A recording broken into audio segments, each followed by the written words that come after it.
మన ముకుందా జ్యువెలరీ వారి వెడ్డింగ్ మేళా వచ్చేసింది. ఇప్పుడు flat 7.99% VA plus zero making charges అన్ని 22 క్యారెట్ ఆర్నమెంట్స్ పైన త్వరపడండి. ఈ ఆఫర్ అన్ని బ్రాంచెస్ లో వర్తిస్తుంది. గోల్డ్ కానీ డైమండ్స్ కానీ కొన్న ప్రతి ఒక్క బిల్ కి 5 గ్రాముల సిల్వర్ కాయిన్ ఫ్రీ. పోలీసులు దీన్ని ఒక ఛాలెంజింగ్ కేసుగా దర్యాప్తు చేస్తున్నారు.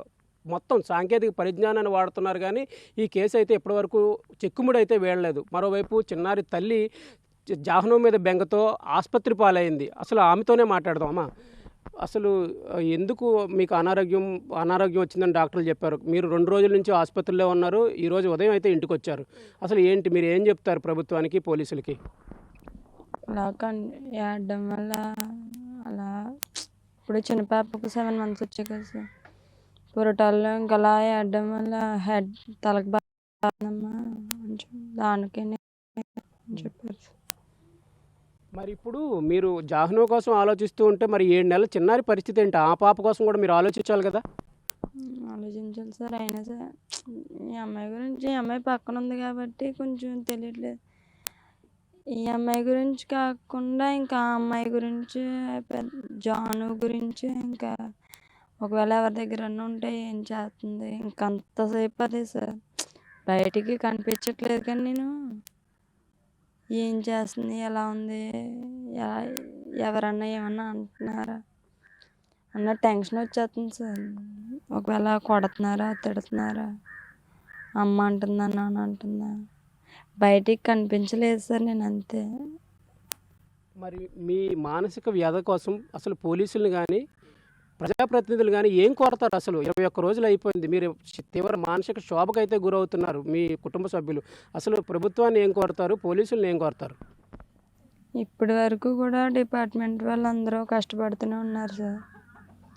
కాకపోతే ఏంటంటే ఇంకా మరింత కొంచెం కష్టాన్ని పెంచుకొని పాప ఆచూకీ ఏదో ప్రయత్నిస్తారని అనుకున్నాను. ఇప్పటి వాళ్ళు డిపార్ట్మెంట్ వాళ్ళు ఎన్ని విధాలుగా ట్రై చేయాలో అన్ని విధాలుగా ట్రై చేశారు సార్. ఇంకా చిన్న ఆశ ఏంటంటే ఇంకా కొంచెం ప్రయత్నిస్తే పాప ఆచూకీ దొరుకుతుందేమో అన్న ఆశ అయితే ఉంది సార్. ఇప్పుడు మీ దగ్గరికి కొంతమంది జ్యోతిష్యులు అయితే వస్తున్నారు. వారి మాటలు మీలో ఆత్మవిశ్వాసాన్ని నింపుతానని మీ మొహం చూస్తే అర్థమవుతుంది.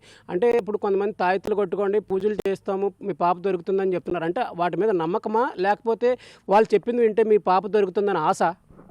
ఆశ సార్. ఎందుకంటే ఎవరి ద్వారాన్నా ఒక చిన్న క్లూ అన్నా వస్తుందేమో, లేకపోతే చిన్న జాడైనా తెలుస్తుందేమో అన్న ఆశ సార్. ప్రతి ఎవరు చెప్పిన మాట ఎవరు చెప్పినా సరే ఆ మాటలన్నీ నమ్ముతున్నాను సార్. ఎందుకంటే ఎవరి మాట అన్నా నిజమవుతుందేమో, ఎవరి వల్ల ఏదైనా క్లూ దొరుకుతుందేమో అన్న చిన్న ఆశ అయితే ఉంది సార్. జ్యోతిష్యులు అలాగే కొంతమంది మంత్రగాళ్ళు చెప్పిన వాటి మీద నమ్మకం లేకపోయినా వారు చెప్పింది చేస్తే పాప దొరుకుతుందేమో అన్న చిన్న ఆశతో వారు చెప్పినవన్నీ చేస్తున్నామని ఆ తల్లి చెప్తుంది. మరోవైపు తన కళ్ళ ముందు తన జాహ్నవి తిరుగుతున్నట్టు, అలాగే ఆ జ్ఞాపకాలే తను వెంటాడుతున్నాయి. దీంతో తనకు నిద్ర పట్టట్లేదు, తిండి సహించట్లేదు. ఈ నేపథ్యంలోనే తను ఆసుపత్రి పాలయ్యాము అని వైద్యులు చెప్తున్నారని ఆ తల్లి చెప్తుంది. ప్రభుత్వ పెద్దలకు అలాగే పోలీసులకు ఒకటే విజ్ఞప్తి చేస్తుంది, తన కూతురు ఎక్కడున్నా క్షేమంగా తీసుకొచ్చి తనకు అప్పగించాలనే ప్రాధాయపడుతుంది. అలాగే ఈ తల్లికి అయితే ఒక 7 నెలల చిన్నారి అయితే ఉంది. ఈమె అనారోగ్యం పాలవడంతో ఆ చిన్నారి పరిస్థితి కూడా అయోమయంగా మారింది. ఆ చిన్నారి కోసమైనా ఈవిడ ఆరోగ్యంగా ఉండాలని జాహ్నవి కోసం ప్రార్థిస్తున్న వాళ్ళంతా ఈమెకు అయితే సర్ది చెప్తున్నారు. బిగ్ టీవీ న్యూస్ కోసం వీడియో జర్నలిస్ట్ రమణతో CH అగ్రహారం నుంచి.